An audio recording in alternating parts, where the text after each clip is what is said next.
This year, more than ever, has been about being prepared. Come on. Here we go. Good job. Overcoming any adversity that comes our way and getting stronger as a team.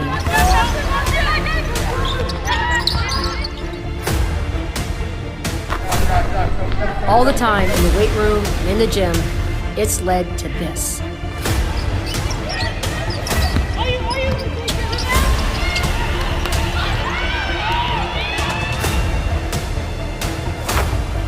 Let one thing be for certain. When the tip goes up, we're ready.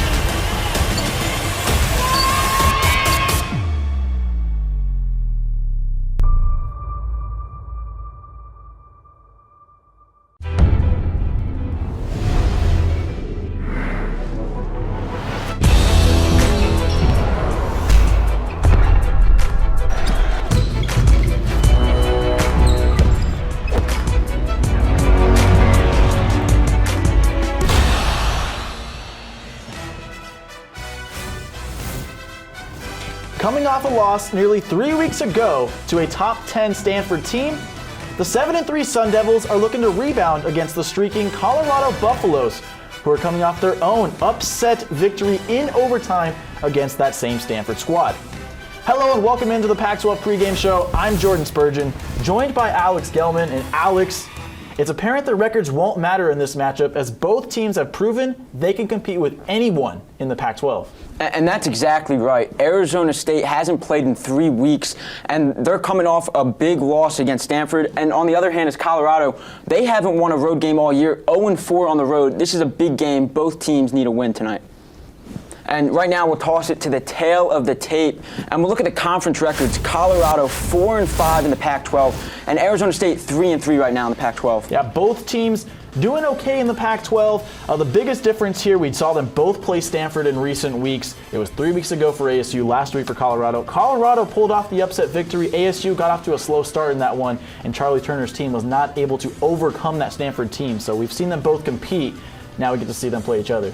Yeah, it's going to be a great game tonight, and especially with how Arizona State has been shooting over the last couple games, they want to carry that momentum into Desert Financial Arena tonight. We mentioned ASU hasn't played in a few weeks. Well, for the Sun Devils, they've had a lot of schedule changes, so to keep up, we're going to go ahead and toss it over to Connor McGill for more.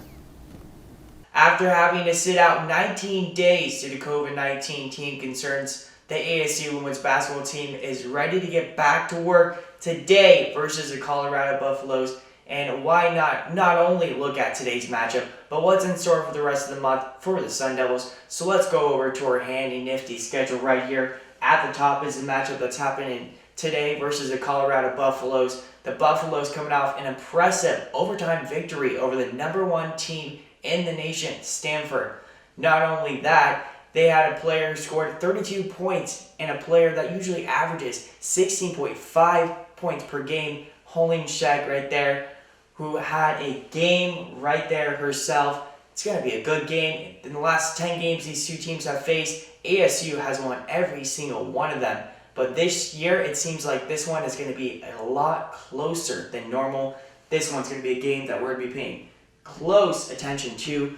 Now let's go later into the weekend on Sunday when ASU faces the Utah Utes. They faced the Utes in December and came away with the victory there. I see this one being a little bit closer. Some players to look out for on the Sun Devil team though. Taya Hansen and Jaden Simmons, players that have been key performers for the Sun Devils. Now we go to some more competitive game next week. It's going to be the UCLA Bruins, the #6 ranked team in the nation. This one's going to be a tough one. The Sun Devils are going to take to the road.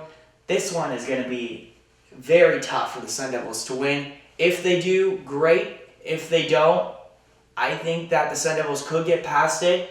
Now we go to this last game, which is going to end out January, and this one is against USC. The last time these two teams faced earlier in the year, it was a close one. And I still think this is going to be a close one right here. I think if the Sun Devils can at least win 3 of the 4 games, they could be in good shape to be in good position to possibly make a run for it. We will see what happens there. But Big matchup is happening today, so I will send it back to the studio. Welcome back to the Pac-12 pregame show. Joining me today for our social media zone from around ASU Athletics is Olivia Eisenhower. So Olivia, take us through some of the best tweets and Instagram posts from the week. Thank you, Jordan. Well, first to start it off, Coach Charlie of the women's team had a specific quote she wanted to share for MLK Day this year, saying, "Life's most persistent and urgent question is, what are you doing for others?" And Riley Richardson, that graduated in 2020 and is currently playing professionally overseas in Luxembourg, replied this was also her favorite MLK quote. Powerful message from two of ASU women's greatest members. Yes, and now same court, different sport, redshirt Emily Holbrook, throwing what she knows for Media Day this year for the Sun Devil volleyball team. You are seeing the new jerseys from Adidas this season, and their season starts today. Good luck, you guys. The one color Adidas always gets right is black. You can never go wrong with Adidas black jerseys in really any sport. Right. Now passing it back to basketball.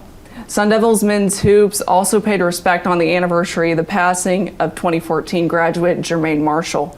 Number 34 played professionally, including in France, where he was found dead January 18th due to natural causes. He was a big contributor in the 2014 NCAA tournament, and of course we wish the team and his family well. Well, that wraps up our social media zone here. Thank you for joining me today, Olivia. Now we're going to toss it over to Zach Larson, who's got more on ASU's defense. The Arizona State women's basketball team currently sits 5th in a highly competitive Pac-12 conference with a 7-3 overall record. Although its offense hasn't quite come together yet, its defense has, and that's what's kept them competitive in the first part of the season. I feel this team has really bought in, while they grow offensively, right, and get more efficient and get more comfortable with each other, and we can actually have the same people out there from game to game, because that makes a difference too, especially with an all new team. I think we're going to just get better and better. And Angie Nelp, our associate coach, does an amazing job. Kids get in, they shoot extra. I think all that's going to come. In the meantime, I feel like our defense has really held down the fort. People adjust to it second round, but we're going to keep evolving as well. In the 10 games played this season, head coach Charlie Turner-Thorne's team has allowed 55 points per game, which is the second best in the conference, only behind 5th-ranked Stanford.